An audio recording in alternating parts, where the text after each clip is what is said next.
this is Mr. Bazio with your homework for Tuesday, October 22nd. Yay!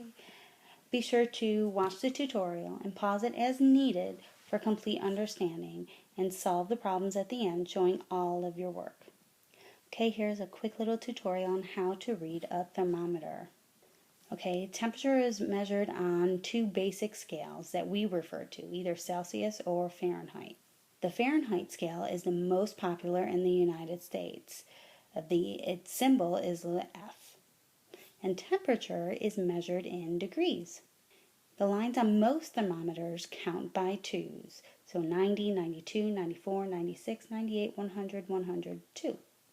Okay, and that being said, what temperature does this thermometer say? Good job, 86 degrees Fahrenheit, because you went from the 84 to the 88 and you were counting by two, so 86 degrees Fahrenheit. Good job. Hey, this is Mr. Vazio here with another tutorial. Today we're going to be talking about elapsed time. There are lots of different strategies for elapsed time. I'm going to go ahead and show you what the students have found to be the easiest in the past for me. If you can find a different strategy that works better for you, by all means use it as long as you are getting the correct answer. So let's go ahead and begin. We're going to go ahead and find the elapsed time from 3:05 to 4:25. And the first thing you should draw is this graphic organizer. And in the middle, you are going to write a T for time. On the left-hand side, you're going to write an H for hour. And on the right-hand side, you're going to write an M for minute. The next thing to do is to put the start time underneath the T. So our start time is 3:05. Now we go to the next hour. We're not going an hour from 3:05 because that would give us 4:05. We're actually going to the next hour, which is 4 o'clock. Then we look at what comes next. Well, we can't go to 5 o'clock because that's too late. So we're going to put our ending time, which is actually 4:25. Now we are looking at our start time to 4 o'clock. Is that a whole hour? No, that is not. If you don't know how many minutes it is, then you are going to want to draw a clock. To make sure that you are getting the spacing correct when you are drawing the clock, the best thing to do is put a 12 at the top, a 6 on the bottom, a 3 on the right, and a 9 on the left, and then fill in the rest of the numbers. Okay, so we are looking at 3:05. Well, that's right there. So our hour hand is pointing to the 3, and our minute hand is going to the 1 for 05.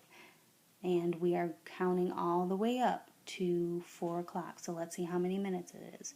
5, 10, 15, 20, 25, 30, 35, 40, 45, 50, 55 minutes. So from 3:05 to 4 o'clock, it is 55 minutes. Now we are going from 4 o'clock to 4:25. Is that a whole hour? Nope.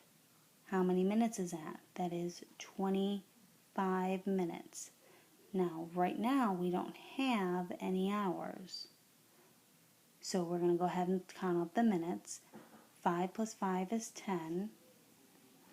5, 6, 7, 8. Now, we are not dealing with 80, we don't have 80 minutes in 1 hour. We actually have 60 minutes in an hour. So what you do is you say 80 minutes is what we have, but we need to take away a group of 60, 1 hour.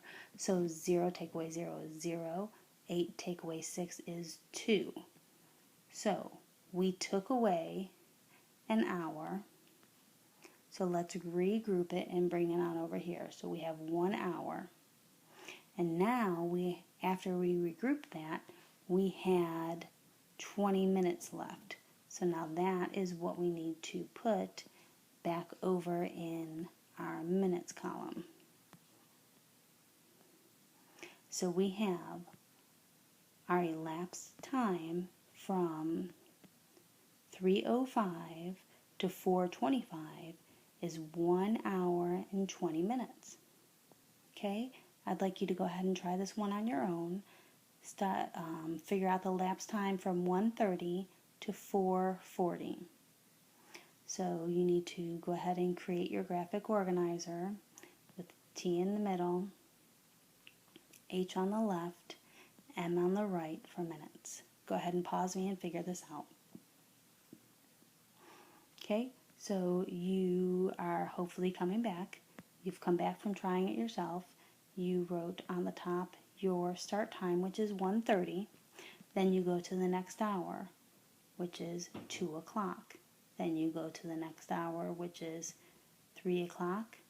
The next hour after that is 4 o'clock.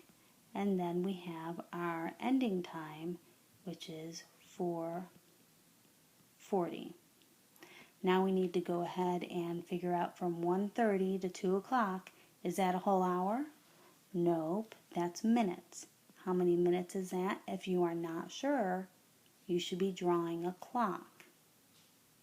So from 1:30 to 2 o'clock, that is 30 minutes.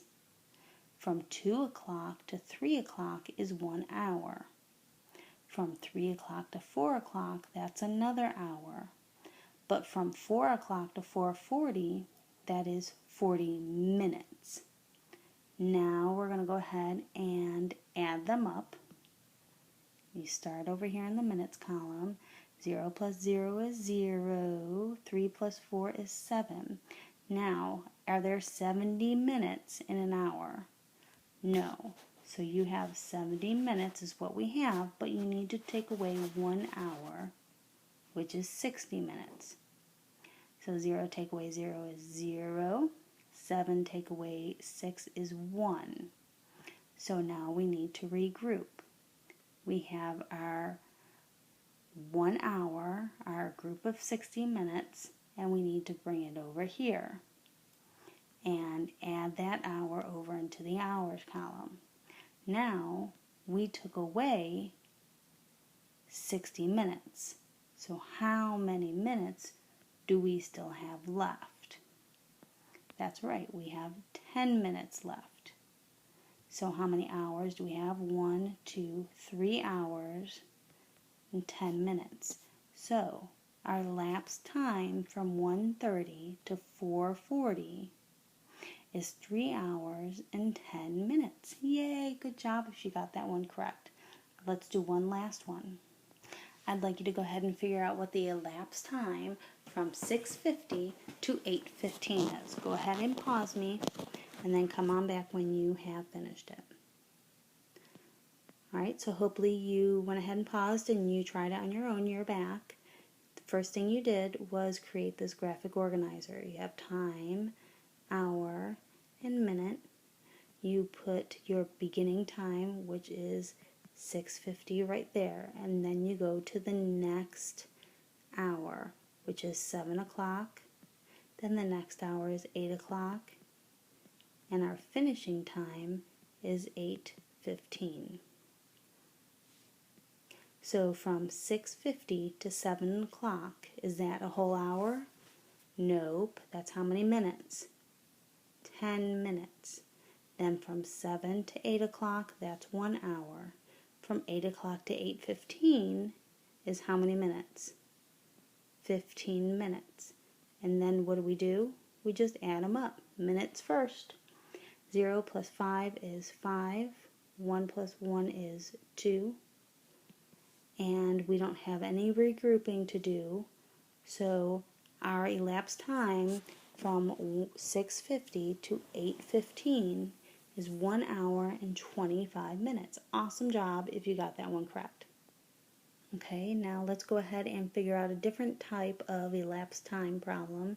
We're actually going to be doing something a little differently. We have 2.5 hours from 9:50.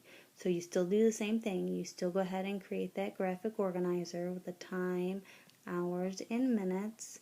You still have your start time. Our start time here is 9:50.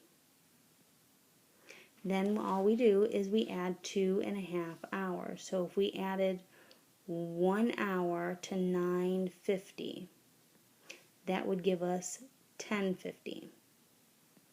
We had to add another hour to 10:50, and that would give us 11:50. But I'm not finished. I am finished with the hours, but I'm not finished with the minutes. A half an hour is 30 minutes. So I need to add 11:50 and 30 minutes. So on our clock right now we have 11:50, but I need to add 30 minutes. So let's go ahead and do that. 5, 10. We're crossing the 12. So what does that mean? Means we need to add another hour on the hour side. I'm sorry. That means that our hour is going up to the 12, because we added an hour onto 11 and we're going up to the 12. So that's 5, 10, 15, 20, 25, 30. And how many minutes is that? That is 12:20 is how many is 2.5 hours from 9:50. Let's go ahead and do another one that's a little bit different. Okay, this time we're going to be working backwards, and we are going to be saying 2.5 hours before 12:20. We do our same graphic organizer, and and we do what you know first. 2.5 hours before 12:20. So we don't know what our start time is, but we do know what our finish time is. And our finish time is 12:20. And we need to go work backwards 2.5 hours. So here we need to take away 1 hour. And that would be 11:20. We need to take away another hour, which would give us to 10:20. Now we need to take away 30 minutes because we're taking away a half an hour. Okay, and if you're not sure, you can go ahead and draw a clock, which I've already done for you. So we have 10:20, but we need to go back 30 minutes. So we need to back up 30 minutes. 5, 10, 15, 20. Wait a minute. We're going backwards past 12 o'clock. So that means we need to go backwards with our hours here. So our hour would now be 9 o'clock. So there was 5, 10, 15, 20, 25, 30. And remember that we went ahead and we moved our hour back. So now it's that. So the start time is 9:50. As long as you practice, and make sure you're using all of your strategies and going step by step, you'll be able to get this no time at all, I promise. Alright, well, thanks for joining us for another tutorial. Check us out again, and I'm sure we'll have lots more. Thank you so much. Bye-bye. Alright, you're going to have 5 questions to answer. Be sure to read each problem carefully and work out and solve each problem. First question is, the temperature of a swimming pool during the summer might be... The second question is, the temperature of a cold drink might be... And the third question is, Marcus wants to go to work 1 hour and 40 minutes early on Monday. He usually goes to work at 7:30 a.m. What time will he go to work on Monday? Your next question, Amy left for her friend's birthday party at 1:20 p.m. It took her mother 24 minutes to drive to the girl's house. What time did Amy arrive at the party? And your final question is, Selena went to babysit at 5:00 p.m. Saturday night. The parents returned at 9:30 p.m. How long did Selena babysit that evening? All right, that's it for tonight's homework. Have a wonderful evening.